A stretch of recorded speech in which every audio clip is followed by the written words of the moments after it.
Every golfer wonders at some point, does an expensive golf ball actually help me play better? Or am I just paying extra for the logo on the box? Golf balls can range from a few bucks a dozen to over 50, and the difference isn't always obvious. So let's cut through the noise and talk about what actually changes when you spend more on a golf ball and whether it matters for you. Now, here's the funny thing. If you hang around golfers long enough, you'll hear two completely opposite opinions. One group swears by expensive balls. They'll tell you that a Titleist Pro V1 or a Callaway Chrome Soft is a total game changer. They'll talk about spin, distance, feel, and how it gave them an edge. Then you've got the other group, the practical crowd. They'll say, a ball is a ball. If you're not a pro, why on earth would you spend that much money just to hit something you're going to lose in the water or the woods anyway? So, who's right? Honestly, both kind of are. And that's what makes this debate so interesting. Let's start by looking at what actually makes an expensive ball expensive. Cheaper balls are simple. One core, one tough cover. Perfect if you lose a few every round. Premium balls add more layers inside, each designed to fine-tune distance, spin, or control. But let's be real. Most beginners won't notice these differences right away, and that's okay. Each layer is designed to do something specific, like maximizing distance off the tee or increasing spin around the greens. And then there's the cover. Budget balls use a harder material called ionomer, which is strong and long-lasting but not very responsive. Expensive balls, they use urethane, which is softer and grippier. That softness is where a lot of the magic happens because it interacts with the grooves on your clubs differently. Let's talk about spin for a second because that's one of the biggest differences. Imagine hitting a wedge into the green. With a premium ball, the softer cover grips your club and gives you more spin. That means the ball can stop quicker or even zip back a little. With a cheaper ball, you won't see that same reaction. On the flip side, when you're using your driver, you don't want tons of spin because that just means your ball goes too high, or worse, curves off target. Premium balls launch higher with less spin off the driver, great for faster swings. But if your swing speed isn't there yet, you might not notice much. It's almost like they know when to behave differently depending on the club. But here's the catch. All of those differences only really matter if your swing is consistent enough to take advantage of them. If you're an experienced golfer, maybe with a single-digit handicap, you'll notice the way a premium ball reacts differently compared to a cheaper one. You'll feel the difference off the club face, especially around the greens. But if you're a beginner, honestly, you're probably more focused on making solid contact and just keeping the ball somewhere in play. If you're still losing 3 or 4 balls every round, dropping $50 on a box of premium balls feels like throwing money into the water hazard. And let's be honest, we've all been there. That doesn't mean beginners can't benefit from expensive balls at all. Some players, even when they're new, notice that premium balls just feel better. They're softer when you put, and that gives some people confidence on the greens. Plus, if you're working on your short game, little chips, bunker shots, pitches, a premium ball that reacts more consistently can actually help you learn faster. Because here's something people don't talk about much: consistency. Premium balls are manufactured to really strict standards, so ball to ball, they perform almost identically. With cheaper balls, the quality control isn't always as tight. You might notice some differences, even if they're small. Let's talk about distance now, because everyone loves hitting it long. Premium balls are often designed to give you a slightly higher launch with lower spin off the driver. For golfers with higher swing speeds, this can mean extra distance and straighter shots. But if your swing speed isn't that fast, you might not really see much of a difference. And that's another reason why beginners sometimes don't get the full benefit of the expensive stuff. So here's where expensive balls start to matter the most. Once you've got a consistent swing and you're starting to care about scoring.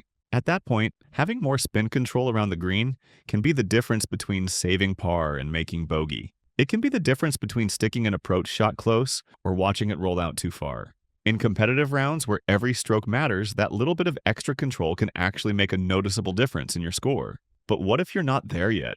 Honestly, it might make more sense to save your money for now. You can always upgrade later once your game improves. Some golfers even take a mixed approach. They'll practice with cheaper balls, but when it comes time to play a serious round, they'll pull out the premium ones. That way, they're not burning through $5 every time they hit one into the trees, but they still get the benefits when it counts. Now, let's talk about something that's less about numbers and more about feel. A lot of golf is mental. If you believe that playing with a premium ball is helping you, it probably will, even if the difference is small. Confidence is everything in golf. Some players simply like the sound, the feel, or even the logo on a certain ball, and that alone can boost their game. And if that puts you in the right headspace, it's worth it. Here's another cool thing most golfers don't think about. Golf ball technology just keeps moving forward. Even the cheaper balls you can buy today are way better than what the so-called premium balls were like 10 or 15 years ago. Back then, if you were playing on a budget, you were stuck with something that felt like you were hitting a rock. Today, the budget-friendly balls actually have pretty solid aerodynamics, better covers, and enough feel around the greens that you don't feel like you're completely missing out. So even if you're saving money, you're still getting a lot more performance than golfers in the past ever dreamed of. Honestly, golfers from the early 2000s would probably look at today's cheap balls and think they were high-tech. But here's the real deal.